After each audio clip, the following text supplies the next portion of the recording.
Olá! Hoje a gente vai mergulhar numa lição brutal sobre poder, paciência e principalmente percepção. É uma história contada através de um jovem príncipe que conseguiu transformar anos e anos de humilhação na sua maior arma. Basicamente, é a história de como uma vítima se tornou um predador, e um predador implacável. E a questão central que a gente vai investigar é essa aí. Como é que se lida com aqueles rivais que, na surdina, ressentem qualquer tipo de ambição? É um dilema que, vamos combinar, é universal. E a história que a gente vai desvendar aqui oferece uma resposta que é, ao mesmo tempo, surpreendente e, de certa forma, aterrorizante. Primeiro, a gente precisa entender quem são os antagonistas dessa história. Os boiardos. Historicamente, eles eram a nobreza russa. Mas, para nossa análise, eles são muito mais do que isso. Eles representam aquele tipo de oposição sutil que muita gente enfrenta. Pessoas que protegem o próprio poder a qualquer custo e que morrem de medo da ascensão dos outros. E a nossa história começa justamente num cenário de extrema vulnerabilidade, com o jovem príncipe completamente à mercê desses boiardos.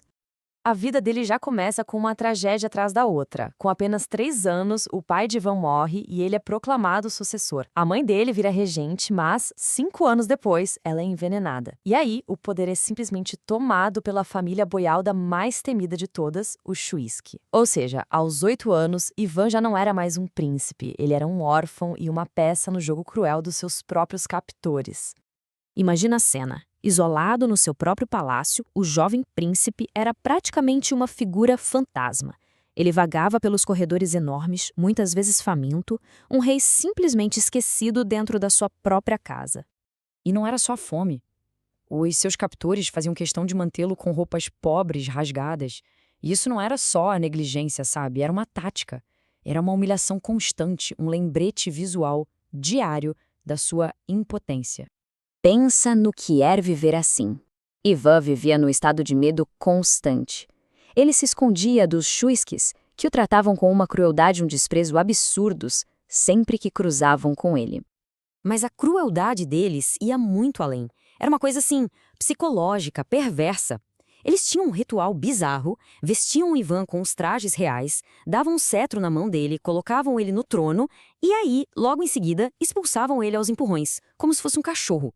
Cada ato era uma zombaria calculada, para deixar bem claro que o título dele não significava absolutamente nada. E a brutalidade era explícita. Se ela era a seguinte: o chefe da igreja russa, desesperado, busca refúgio no quarto do Ivan.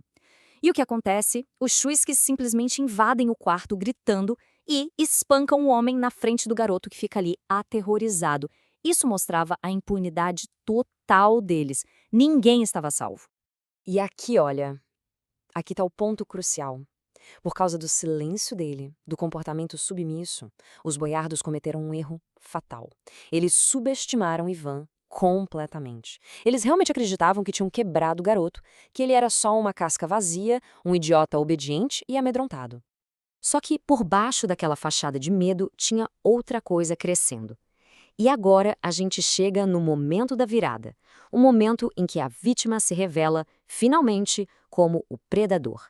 5. Guarda esse número. Foram 5 anos. 5 anos de planejamento silencioso, de pura observação, esperando pelo momento perfeito para agir. E esse momento chegou numa noite de inverno. Uma data que mudaria para sempre o equilíbrio de poder na Rússia. A execução do plano foi fria, calculista e implacável. Ivan simplesmente convoca o seu principal atormentador, com um quarto cheio de guardas que já odiavam os Shuiskys. O jovem príncipe apenas aponta e dá a ordem. E logo em seguida ele neutraliza toda a rede de poder deles.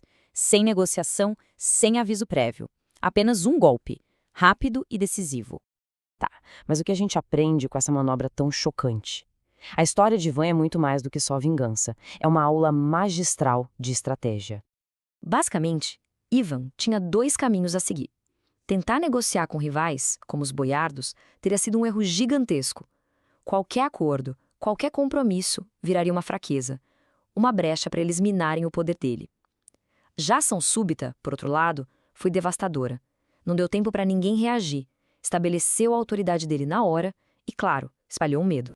Então, o lance todo é o seguinte: O golpe repentino quebra completamente as expectativas.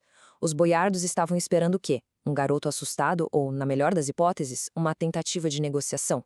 Em vez disso, o que eles receberam foi uma demonstração de força absoluta que deixou todo mundo sem opção e solidificou o poder de Ivan de uma vez por todas. A estratégia dele, percebe, não foi a de um leão, que ruge para anunciar que está chegando. Não. Foi a de uma serpente, esperando pacientemente, ali na escuridão, para atacar no momento de maior vulnerabilidade, de forma rápida e letal. E isso tudo leva a gente para uma última reflexão. A história de Ivan nos força a questionar a verdadeira natureza da paciência. Não como uma espera passiva, sabe? Mas como um período ativo de planejamento, de preparação para um golpe decisivo. Uma ferramenta estratégica poderosíssima. No fim das contas, a paciência pode ser, de fato, a mais afiada de todas as armas.